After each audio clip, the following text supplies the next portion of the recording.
로마서 15장 22절부터 33절까지의 말씀입니다. 그러므로 또한 내가 너희에게 가려 하던 것이 여러 번 막혔더니 이제는 이 지방에 일할 곳이 없고 또 여러 해 전부터 언제든지 서바나로 갈 때에 너희에게 가기를 바라고 있었으니 이는 지나가는 길에 너희를 보고 먼저 너희와 사귐으로 얼마간 기쁨을 가진 후에 너희가 그리로 보내주기를 바람이라. 그러나 이제는 내가 성도를 섬기는 일로 예루살렘에 가노니 이는 마게도냐와 아가야 사람들이 예루살렘 성도 중 가난한 자들을 위하여 기쁘게 얼마를 연보하였음이라. 저희가 기뻐서 하였거니와 또한 저희는 그들에게 빚진 자니 만일 이방인들이 그들의 영적인 것을 나누어 가졌으며 육적인 것으로 그들을 섬기는 것이 마땅하니라. 그러므로 내가 이 일을 마치고 이 열매를 그들에게 확증한 후에 너희에게 들렀다가 서바나로 가리라. 내가 너희에게 나아갈 때에 그리스도의 충만한 복을 가지고 갈 줄을 아노라. 형제들아, 내가 우리 주 예수 그리스도와 성령의 사랑으로 말미암아 너희를 권하노니 너희 기도에 나와 힘을 같이하여 나를 위하여 하나님께 빌어. 나로 유대에서 순종하지 아니하는 자들로부터 건짐을 받게 하고 또 예루살렘에 대하여 내가 섬기는 일을 성도들이 받을 만하게 하고 나로 하나님의 뜻을 따라 기쁨으로 너희에게 나아가 너희와 함께 편히 쉬게 하라. 함께 읽습니다. 평강의 하나님께서 너희 모든 사람과 함께 계실지어다. 아멘. 아멘. 2019년도에 영국에서 실제 있었던 일입니다. 영국 런던 공항을 출발해서 독일의 뒤셀도르프로 가려 하던 브리티시의 영국 항공 소속 비행기가 항공 계획을 잘못 입력하는 바람에 목적지에서 830km 떨어진 스코틀랜드 에딘버러에 착륙하는 사건이 생겼습니다. 승객들은 당연히 뒤셀도르프 가는 티켓을 끊었고 그 비행기에 탑승했다고 생각했습니다. 그런데 착륙을 하는데 에딘버러 공항에 오신 것을 환영합니다 라는 메시지를 듣고 다들 경악을 금치 못했습니다. 조종사는 잘못된 비행 계획서를 받았고요. 항공 관제사들도 잘못 입력된 항공 관제 비행 계획에 따라서 항공을 안내했기 때문에 아무도 비행기가 공항에 도착하기 전까지 엉뚱한 곳에 내린 것이라는 사실을 몰랐던 겁니다. 여러분, 티켓팅도 했고요. 제 시간 맞춰서 지각 안 하고 비행기도 탔는데 잘못된 행선지에 도착해 있는 웃지 못할 상황이죠. 비행 계획을 잘못 입력한 사람의 실수로 생긴 문제인데요. 만약 우리의 인생의 비행에, 우리의 인생의 항로에 이 계획서를 입력한 사람이 나 자신이어서 잘못 입력했다면 내가 하나님 뜻 따라 살겠다고 신앙생활도 하고 교회도 나오고 있는데 내가 입력한 값이 잘못되었다면 어떤 마음이 드시겠습니까? 우리는 나의 바람, 나의 소망을 따라 살아가는데 익숙한 사람들입니다. 내 소망이 나를 움직이죠. 주의 일을 한다고 하면서 목회자의 직분을 가지고 살아가면서도 우리가 모여있는 이곳이 거룩한 곳임을 알면서도 하나님의 뜻이 아닌 나의 뜻을 주장할 때들이 종종 있습니다. 신앙생활 오래 했어도 교회 안에서 하나님 뜻보다 나의 뜻이 이루어지기를 원하는 사람들을 가끔 보게 되기도 합니다. 하나님이 주 되신다는 사실을 인정하기 전까지 우리가 내가 주인이라고, 우리가 주인이라고 생각하며 살아왔던 이 삶의 관성에 그대로 끌려 살아가기 때문은 아닌가 생각해 봅니다. 대표적인 사람이 누구냐면 요나입니다. 하나님의 명령도 들었습니다. 어디로 가야 할지도 알았습니다. 선지자의 걸음을 내어 딛기도 했습니다. 그런데 하나님이 가라고 하신 니느웨로 간 것이 아니라 난 가기 싫으니까 엉뚱한 다시스로 가는 배를 잡아 탔습니다. 결국 물고기 뱃속에 들어가기도 하고요. 다시 토에 놓아서 긴 거리를 걸어서 니느웨에 가서 사역을 감당하긴 했습니다. 하지만 그는 성경을 읽어보면 끝까지 하나님의 뜻보다는 자기의 생각이 우선이었던 사람이었던 것 같습니다. 근데 바울은 다메섹으로 가는 길에서 예수님을 만나서 회심했죠. 그 이후로 철저히 자신의 뜻이 아닌 하나님의 비전과 자신에게 맡겨주신 하나님의 사명을 쫓아 살아가기를 원했던 사람이었습니다. 하나님의 비전이었잖아요. 그리고 하나님의 길을 걸어가기를 원했는데 하나님은 바울의 인생을 그가 생각하고 기대하는 것과 반대 방향으로 인도하시기도 하고요. 그의 길을 막으시기도 하셨습니다. 오늘 본문의 시작이 뭐라고 말하냐면 내가 여러분에게 가려 했던 것이 여러 번 막혔습니다 라는 말로 시작하는 것을 보면 바울이 주의 길을 걷고 있지만 자기 생각대로 일이 되지 않았을 때가 여러 번 있었던 것 같습니다. 하나님 이사야 선지자를 통해 이미 말씀하셨습니다. 이는 내 생각이 너희 생각과 다르며 내 길은 너희의 길과 다름이라. 여호와의 말씀이니라. 이는 하늘이 땅보다 높음같이 내 길은 너희 길보다 높으며 내 생각은 너희 생각보다 높음이니라. 아멘. 하나님의 뜻입니다. 불완전한 우리가 하나님의 높고 완전한 길을 걸어가야 할 때 우리가 할 수 있는 최선은 무엇이라고 생각하십니까? 내 뜻을 고집하는 것이 아니라 하나님께 한 걸음 한 걸음 완전하신 하나님께 순종의 걸음을 내어 딛는 것일 겁니다.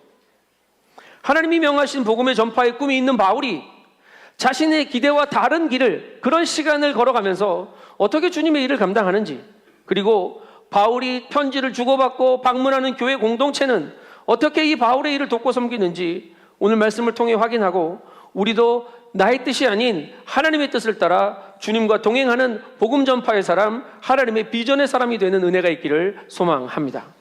오늘 본문 22절, 24절을 다시 한번 읽어보겠습니다. 22절부터 4절까지입니다.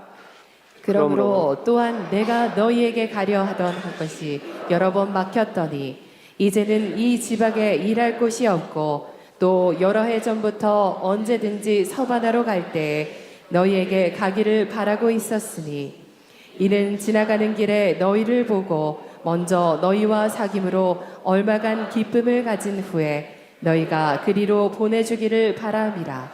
로마 교회에 편지를 보내는 바울에게 두 가지 바람과 소망이 있었습니다. 첫째는 뭐냐면 로마에 직접 가는 겁니다. 편지만 보내고 끝내는 게 아니라 오늘 기록한 이 복음의 이야기를 로마 성도들하고 함께 만나서 나누고 교제하기를 원했어요. 두 번째는 서바나까지 복음을 전하는 건데, 서바나는 지금 땅 이름으로 스페인입니다. 우리가 옛날에 번역할 때 서바나라고 번역한 것 뿐이고요. 스페인까지 복음을 전하는 게 소원이었어요. 왜냐하면 당시 스페인은 로마 제국의 서쪽 끝으로 여기가 땅끝이라고 바울은 생각했기 때문입니다.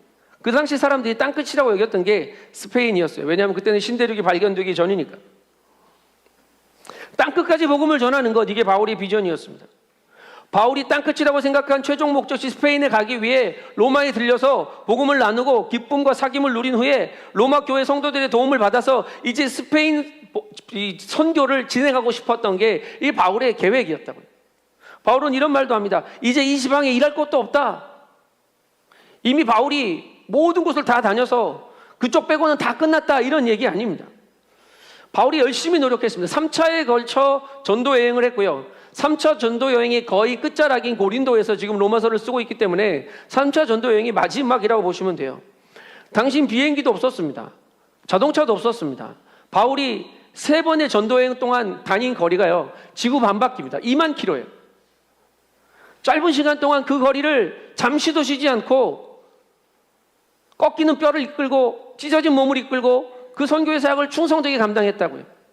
우리나라의 거리로 생각해보면 서울에서 부산까지 간 400km니까요. 서울, 부산을 한 50번 오간 거라고 생각하시면 됩니다. 로마 제국의 동쪽에 있는 주요 도시들, 겁점들은 바울이 열심히 다니며 선교했습니다. 모든 동네를 다 가지 못했지만 거기에 세워진 교회들이 이제 구석구석 복음을 전할 거라는 기대가 있었습니다. 그래서 바울은 이제 로마 제국의 서쪽인 서바나까지, 스페인까지 가서 복음을 전할 계획을 가지고 있었고요. 로마 제국의 중심인 로마 교회에도 복음의 진리를 잘 설명하고 그들과 함께 스페인 복음을 전하는 일이 이제 남은 숙제라고 생각한 거죠. 바울의 소망이었습니다. 근데 바울의 현실은 그 바람대로 이루어지지 않았습니다. 오늘 25절은 그러나로 시작하는데요. 25절 말씀 같이 읽어보겠습니다. 시작. 그러나 이제는 내가 성도를 섬기는 일로 예루살렘에 가노니 나는 로마에 가고 싶은데 그러나 나는 이제 예루살렘으로 걸음을 옮겨야 한다라고 말합니다. 지금 로마에 편지를 쓰고 있는 고린도에서 서쪽으로 가야 로마고요, 동쪽으로 가면 예루살렘입니다. 근데 바울은 지금 예루살렘으로 가야 합니다. 로마에 가려던 계획이 여러 번 막혔다. 이번도 그 중에 한 번이라고 생각되어집니다. 선교를 꿈꾸며 하나님의 일을 감당하려 하는데 일이 일사천리로 진행되지 않습니다. 여러 번 막힙니다. 바울의 전도 여행을, 사도행전을 통해서 가만히 읽어보면 그의 걸음을 복기해보면 참 힘들었겠구나, 참 많이 막혔구나라는 걸 알게 되는데요. 사도행전 16장에 보면 바울이 아시아의 복음을 전하기 위해서 아시아를 두루 다니려고 하는데 성령께서 아시아의 말씀을 못 전하게 하십니다. 무시아에서 비두니아로 가려고 애쓰고 있는데 예수의 영이 허락하지 않았다라고 성경은 기록합니다. 그 밤에 마게도냐 사람들이 환상을 봅니다. 건너와서 우리를 도우라라는 말을 듣고 배를 타고 드로아에 가서요, 이제 아시아 선교가 아닌 유럽 선교를 시작하게 됩니다. 본인이 가진 육체의 질병도 3번이나 하나님께 낫게 해달라고 간절히 기도했습니다. 그런데 고쳐주지 않으셨죠. 40대, 40대에 한 대 감한매를 5번이나 맞았다고 이야기하고요, 죽을 고비도 여러 번 넘겼고 3번의 태장을 맞았고 돌에 맞아서 실제로 죽었다고 내다 버렸는데 다시 살아난 적도 있습니다. 3번의 파선도 경험했습니다. 아니, 그가 가는 길마다 남도 아닌 동족의 반대로 끊임없는 핍박과 고난을 경험해야 했던 것, 이게 바울의 전도 여정이었습니다. 그런데 바울은 이런 고백들을 마무리하면서 뭐라고 말을 하냐면, 나의 뜻대로 되지 않음에 대해 도리어 기뻐한다 라고 말합니다. 이게 고린도후서 12장의 바울의 고백입니다. 고린도서 12장 9절의 말씀을 함께 읽습니다. 시작. 나에게 이르시기를 내 은혜가 내게 족하도다. 이는 내 능력이 약한 데에서 온전하여짐이라 하신지라. 그러므로 도리어 크게 기뻐함으로 나의 여러 약한 것들에 대하여 자랑하리니 이는 그리스도의 능력이 내게 머물게 하려 함이라. 아멘. 여러분, 우린 약합니다.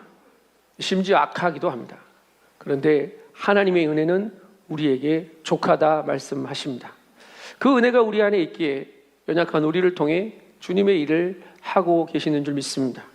비전은 하나님의 겁니다. 바울은 하나님이 사용하시는 도구일 뿐입니다.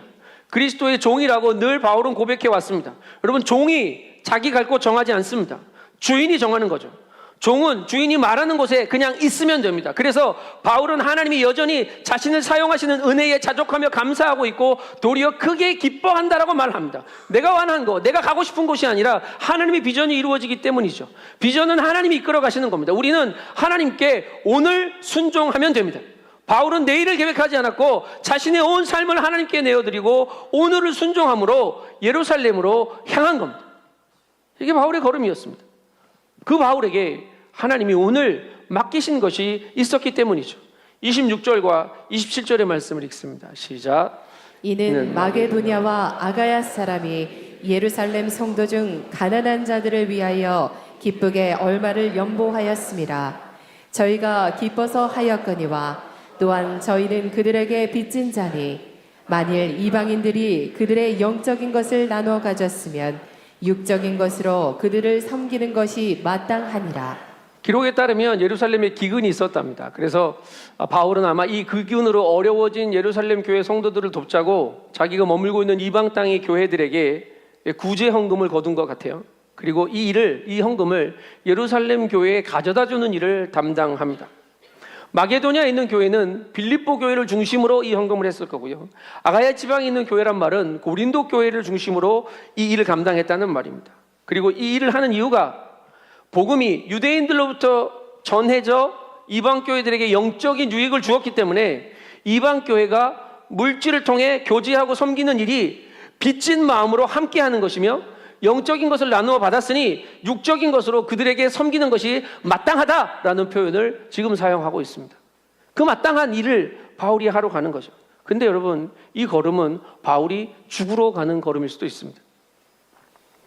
오늘 본문 내용에서 2가지 단어에 좀 집중해 보려고 합니다. 하나는 연보라는 단어입니다. 연보라는 게 뭡니까? 헌금이죠. 옛날에 우리 어르신들이 쓰던 연보괴, 연보톤 기억하실지 모르겠는데, 근데 바울은 이 연보라는 단어를 헬라어로 무슨 단어를 사용했냐면 코이노니아, 우리가 많이 들어본 단어를 사용했습니다. 이 단어의 의미가 뭡니까? 친교, 교제, 사귐이라는 뜻입니다. 교제의 표시이고 화합의 증거인 연보를 구제 헌금을 지금 가져가는 겁니다. 서로 돕는 물질의 섬김은 성도의 교제의 본질적인 요소임을 보여주는 거죠. 어떤 목사님 이런 말도 하십니다. 진정한 교제는 주머니가 열려야 가능하다. 진짜 교제는 우리의 마음이, 우리의 삶이, 우리의 주머니가 드려지는 거겠죠. 이 연보라는 말 말고 또 관심을 끄는 단어가 있는데요. 그게 섬기는 것이라고 표현합니다. 이 섬기는 것이라는 말도 헬라어로 레이트루게사이라는 말이 쓰였는데 이 뜻이 뭐냐면 예배하다라는 말입니다. 섬기는 건 줄 알았는데 예배하는 거래요. 바울은 성도들이 섬기는 일 자체가 하나님께 진정한 예배하는 일이라고 생각하고 이 글을 쓴 겁니다. 단순히 물질을 전하는 구제 사역이 아니라 성도의 교제와 섬김의 예배를 통해 이방 교회와 유대 교회를 향한 하나님의 뜻을 전하는 일을 지금 내가 감당하러 간다는 거죠. 자기가 원하는 것과 관계없이 하나님이 맡기신 일에 최선을 다해 자기에게 준 사명을 지금 바울은 감당합니다. 이게 비전을 따라가는 일과 상관없어 보일 수 있지만 아닙니다. 바울은 지금 일상의 순종으로 하나님의 뜻을 향해 나아가고 있는 겁니다. 매일의 충성으로 그의 비전의 길이 흔들리지 않고 하나님이 인도하시는 길을 따라 나아가는 거죠. 여러분, 이 두 가지를 기억하십시오. 일상의 순종, 매일의 충성. 우리가 큰 꿈을 꾸고 큰 비전을 가져서 하나님의 꿈에 동참하게 되는 것이 아니라 하나님이 주인 되시고 하나님이 인도하시는 그 걸음에 일상의 순종과 매일의 충성을 통해 주님의 일에 참여하게 될 것입니다. 28절, 29절의 말씀을 이어서 읽습니다. 시작. 그러므로 내가 이 일을 마치고 이 열매를 그들에게 확증한 후에 너희에게 들렀다가 서바나로 가리라. 내가 너희에게 나아갈 때에 그리스도의 충만한 복을 가지고 갈 줄을 아노라. 바울이 이방 교회들의 마음을 담아서 예루살렘 교회 이걸 전달하는데요. 이 헌금이 목적에 따라 제대로 쓰이는지 내가 확인하고 그리고 로마로 가겠다라고 말을 하고 있는데 바울의 진짜 속내는 뭐냐면 이 일을 단순한 구제 사역으로 완료하는 게 아니고요. 이방 교회와 유대 교회가 모두 그리스도 안에 한 몸 된 지체임을 이 물질의 헌금을 받아들임으로 확인하고 이방의 복음을 전하는 일이 하나님의 뜻이라는 것을 이 선교의 정당성을 예루살렘 교회가 인정해서 더 힘을 얻어 이방 선교를 하기 위한 그 속내가 바울에게 있었어요. 딱 그 선교를 예루살렘 교회와 같이 하고 싶었던 거죠. 근데 바울은 그 말 끝에 뭐라고 말을 하냐면 그리스도의 충만한 복을 가지고 가겠다고 말합니다. 여러분, 그리스도의 충만한 복이 뭡니까? 이방인 유대인 가리지 않고 하나님께서 부어주신 은혜입니다. 예수의 생명이고 예수의 능력이며 예수의 충만을 가지고 가서 전하겠다는 말입니다. 여러분, 바울은 하나님이 자기에게 맡기신 예수 그리스도의 복음을 전파하는 일이 이게 하나님의 비전이고 하나님의 선교라는 것을 알고 있었어요. 그래서 그 충만한 복을, 이 충만한 복음을 그곳이 어디든 그것을 듣는 사람이 누구이든 전하겠다는 이 확신에 차서 이 일을 지금 준비하고 있는 중입니다. 여러분, 우리에게 예수 그리스도의 충만한 복이 있음을 아십니까? 우리에게 그 복이 있습니다. 그 복음이 있다고요. 예수의 충만한 복, 그 생명의 충만한 복음이 우리 안에 있고 이 복음을 전해야 할 것이라고, 선포해야 할 것이라고 주님은 우리에게 말씀하시는 거죠. 여러분, 이것이 우리의 걸음의 이유이고 우리의 삶의 동기입니다. 바울이 로마로 가야 하는 이유는 바울이 어떠함이 아닙니다. 바울이 스페인 가는 게 목적이고 바울이 로마로 가는 게 하나님의 목적이 아닙니다. 바울로 하여금 그가 가져가 전해야 할 것이 예수 그리스도의 충만한 복음임을 알게 하는 것, 그래서 그가 어떤 상황에서도 이 충만한 복음을 담대히 증거할 수 있게 하는 것, 이게 주님의 목적이었다고요. 여러 번 막혔던 길을 바울이 결국 가게 됩니다. 그런데 아무도 기대하지 않았고 아무도 상상하지 못했던 방법으로 갑니다. 사도행전 23장에 바울이 로마로 가는 장면이 기록되어 있는데요. 쇠고랑을 찬 죄수의 모습으로 로마로 끌려갑니다. 로마행 배에 올랐는데요. 이 배에는 백부장 율리오가 압송하는 수많은 죄수들이 있고 바울은 그 죄수 틈에 지금 끼어서 가는 겁니다. 그 배가 그냥 로마까지 잘 가졌으면 좋겠는데 이 배는 풍랑을 만나, 유라굴로 광풍을 만나 파손됩니다. 왜 이런 일이 있습니까? 하나님은 왜 바울을 굳이 이런 방법으로 로마로 데려가셔야 했습니까? 하나님은 지혜도 많으시고 능력도 많으시고 모든 일이 가능하신 분인데 굳이 이 불편한 방법으로 바울을 로마로 데려가셔야 하는 이유가 무엇입니까? 이유 없습니다. 하나님의 방법이고 하나님의 뜻이기 때문입니다. 바울의 계획, 바울의 그림이 아니고 하나님의 방법, 하나님의 뜻이었다고요. 하나님은 바울이 그린 그림보다 훨씬 더 구체적이고 훨씬 더 큰 계획을 가지고 계셨습니다. 유라굴로 광풍에 휩싸여 배가 타고 있던 276명이 죽게 되었을 때 하나님은 바울을 통해 그들을 구원하시고자 하는 구원의 계획이 있었고요. 배가 파손되어 머물게 된 멜리데 섬의 그 많은 사람들에게도 예수의 복음이 전해져야 한다는 하나님의 매우 구체적인 계획이 그의 걸음을 인도했을 뿐입니다.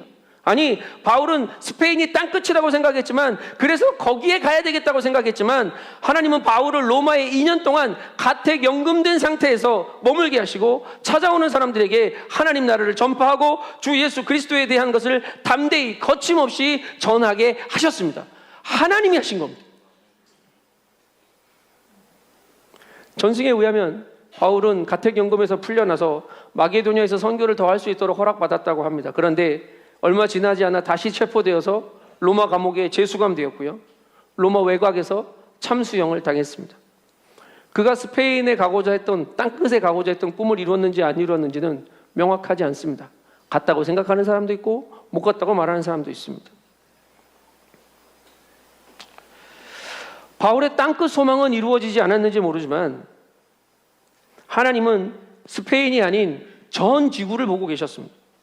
전 세계를 보셨다고요. 스페인이 끝이 아니라는 걸 하나님은 아셨거든요. 스페인을 지나 북유럽과 영국까지, 아니 대서양을 건너 아메리카 대륙까지 하나님이 보신 겁니다.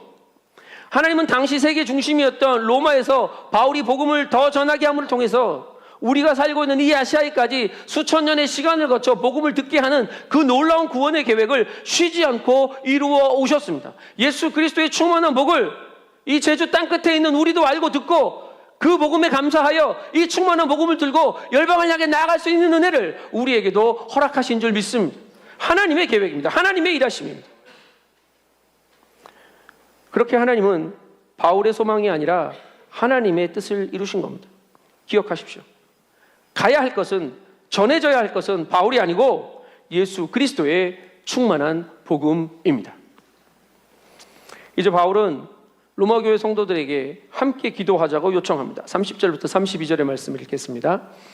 형제들아, 내가 우리 주 예수 그리스도와 성령의 사랑으로 말미암아 너희를 권하노니 너희 기도에 나와 힘을 같이하여 나를 위하여 하나님께 빌어 나로 유대에서 순종하지 아니하는 자들로부터 건짐을 받게 하고 또 예루살렘에 대하여 내가 섬기는 일을 성도들이 받을 만하게 하고 나로 하나님의 뜻을 따라 기쁨으로 너희에게 나아가 너희와 함께 편히 쉬게 하라. 아멘. 바울은 로마에 있는 성도들에게 함께 기도해 줄 것을, 그리스도와 성령의 사랑으로 함께 기도해 줄 것을 부탁하며 세 가지 기도 제목을 이야기하는데요. 첫 번째는 뭐냐면 복음을 거부하고 이제껏 바울에게 적대감을 가져왔던 유대인들이 자신을 해하려 하는 것으로부터 안전하게 지켜달라는 기도를 해 주십시오라고 부탁합니다. 그런데 여러분, 이 바울은 이미 예루살렘으로 가기로 결정할 때 죽기를 각오했던 사람입니다. 사도행전 21장 13절에 보면 이런 말이 있습니다. 나는 주 예수의 이름을 위하여 결박당할 뿐 아니라 예루살렘에서 죽을 것도 각오하였노라 라고 고백합니다. 나 안 죽게 해주세요 라는 기도가 아니고요. 바울이 예루살렘행은 회피가 아니라 하나님의 뜻을 향하는 두렵지만 담대한 걸음인 것을 지금 로마 성도들에게 기도를 요청함으로 보여주고 있는 겁니다. 두 번째는 예루살렘 교회가 이방 교회들이 모금한 연보를 기쁘게 받아주는 일을 위해 기도해 달라고 이야기해요. 이 앞에 설명한 것과 매우 비슷합니다. 율법으로부터 자유롭지 못했던 유대인들이 이방인에게 복음을 전하는 게 잘못된 가르침이라고 생각해서 바울을 힘겨워했고요. 그리고 우리 유대교의 전통을 그대로 지키며 예수를 따르고 싶었던 사람들의 마음에 이 불편함이 구제연금을 받는다는 것 자체가 자존심을 상하는 일일 수도 있었거든요. 근데 바울은 이 모든 것이 순조롭게 받아들여지고 이를 통해 하나님의 선교의 계획을 이 유대 예루살렘 교인들도 알게 해달라고 기도하는 거죠. 여러분, 이 모든 어려움을 이겨내고 맞서 나갈 수 있는 방법은 힘을 같이하여 기도하는 방법밖에 없습니다. 여러분, 힘을 같이하여 기도하는 성도들 되시기를 소망합니다. 성도가 물질과 섬김을 통해 교제하는 건 시간과 공간의 제약을 받습니다. 다 못 가잖아요. 아우니치 가는데 일부만 가잖아요. 시간도 정해진 시간만 다녀오지 않습니까? 그런데 로마 교회 공동체가 바울과 예루살렘 교회를 위해 이방 교회를 위해 이방 교회와 예루살렘 교회 연합을 위해 기도하는 이 기도는요, 시간과 공간의 제약을 초월합니다. 기도는 시공의 제약을 받지 않습니다. 그래서 골방에서 열방을 경영하시는 하나님의 경륜에 참여하게 되는 은혜가 기도입니다. 하나님은 우리를 그 은혜에 참여시키려고 우리로 기도하게 하십니다. 하나님의 경륜을, 하나님의 마음을 알게 하시려고 우리로 골방에서 열방을 위해 기도하게 하시는 거라고. 복음을 전하고 말씀을 선포하는 사역자들을 위해 기도해 주시기를 부탁합니다. 특별히 보냄받은 자리에서 선교의 최전방에서 사역하시는 선교사님들을 위해 마음 다해 기도해야 합니다. 말씀을 맡아 증거하는 목회자들을 위해 기도하셔야 합니다. 하나님은 성령의 사랑을 따라 드리는 성령의 기도가, 성도들의 기도가 복음 전파와 말씀 사역의 가장 큰 지지가 되고 가장 큰 능력이 되게 하실 것이기 때문입니다. 마지막으로 세 번째로 바울이 부탁한 기도의 제목은 이겁니다. 나로 하나님의 뜻을 따라. 하나님의 뜻을 분별하는 것. 내가 가고 싶은 행선지를 입력하는 실수를 범하는 것이 아니라 하나님의 뜻을 따라 한 걸음 더 나아가는 일상의 순종을 사는 것을 위해 기도해 달라고 부탁하는 겁니다. 여러분, 이것이 우리가 기도해야 할 가장 중요한 기도 중에 하나입니다. 바울이 가기를 원하는 것을 만나고자 하는 로마의 성도들을 그의 가고 싶은 땅끝을 향해 나아가는 것이 아니라 오직 하나님의 뜻을 따라 우리의 걸음과 방향이 결정될 때 우리의 행함과 결과의 열매들이 기쁨의 열매가 될 줄로 믿습니다. 다윗은 시편 139편에서 주의 생각이 내게 보배롭습니다 라고 고백합니다. 그리고 뒤에 이어서 뭐라고 말을 하냐면 그 수가 어찌 그리 많은지요 라고 감탄합니다. 하나님의 수는 헤아릴 수가 없습니다. 하나님의 수는 우리가 셀 수 없다고요. 그런데 그분의 수는 정확하시고 완전하십니다. 좀 바둑을 잘 못 둡니다. 맨 끝급이 몇 급입니까? 18급입니까? 그 정도 수준일 것 같은데 프로 바둑 기사가 한 번 대국을 할 때 놓는 바둑돌의 숫자가 한 150개 정도 된다고 해요. 아마추어들은 생각하지도 못했던 방법으로 바둑돌을 두기 시작합니다. 왜 저기다 두지? 실력 없는 사람은 이해 못할 수 있죠. 그런데 그 사람들은 몇 수 앞을 내다보기 때문에 9단 정도 되면 10수 앞도 내다보고 바둑을 둔답니다. 수많은 수들, 그 수에 또 경우가 있지만 그것들 계산하고 두는 겁니다. 여러분, 우리 하나님의 수는 프로 바둑기사의 수와 비교할 수 없을 정도로 정확하고 완전하심을 믿습니다. 하나님이 우리 인생을 향한 가장 정확하고 가장 놀라운 계획을 가지고 계신다고요. 이 계획은 열방이 주께로 돌아오게 하시고 온 세상을 구원하시기 위한 하나님의 놀라운 수의 일부이기 때문입니다. 하나님은 열방을 주께 돌아오게 하는 일을 멈추신 적이 없습니다. 여호와 열심히 그 일을 이루실 거라는 말은 하나님께서 오늘도 온 땅의 구원을 위해 열심히 일하고 계시다는 말씀입니다. 우리가 해야 할 일은 하나님의 뜻을 신뢰하고 오직 하나님의 뜻을 따라 우리의 일상에서 순종의 결단과 매일의 삶에 충성을 살아내는 일뿐입니다. 우리의 작은 한 걸음의 순종을 나는 지속했을 뿐인데 하나님은 우리를 통해 당신의 꿈을, 비전을 이루어 주실 것이기 때문입니다. 복음의 걸음과 믿음의 교제 안에는 하나님의 평강이 함께 하십니다. 그 신실하신 하나님이 우리의 걸음을 온전케 하시는 하나님이니 우리와 함께 계시는 하나님과 동행할 때 우리의 삶에 참 평강이 있습니다. 불안하고 근심되며 또 염려가 한가득인 우리의 인생에 그 뜻을 하나님께 내어 드립시다. 비전만 하나님 것 아니라 우리의 모든 뜻이 하나님의 뜻이 되기를 소망합니다. 하나님이 우리를 먼저 찾아오셨고 우리를 부르셨으며 우리를 향하신 당신의 부르심과 당신의 인도하심에는 후회하심이 없다고 말씀하셨습니다. 오늘 우리의 한 걸음, 나의 매 순간의 결정이 주님을 신뢰함으로 온전한 하나님을 따름이 되어 하나님의 평강을 온전히 누리는 우리 모든 드림 가족, 드림 공동체 되시기를 주님의 이름으로 축복합니다. 오늘 본문 33절 말씀을 읽고 말씀을 마치겠습니다. 시작. 평강의 하나님께서 너희 모든 사람과 함께 계실지어다. 아멘. 아멘. 기도하겠습니다. 죄 많고 허물 많은 우리를 하나님의 사람으로 택하여 주시고 주의 놀라운 은혜의 걸음에 동행하게 하시니 감사합니다. 하나님, 주님 뜻이 아니면 우리는 한 걸음도 움직일 수 없는 존재임을 고백하오니 주님이 말씀하시는 곳에 주님의 뜻을 따라 그곳에서 주님을 예배하는 은혜가 날마다 더해가게 하여 주시옵소서. 주님, 내 삶의 계획이 내게 있지 않고 주님께 있음을 인정합니다.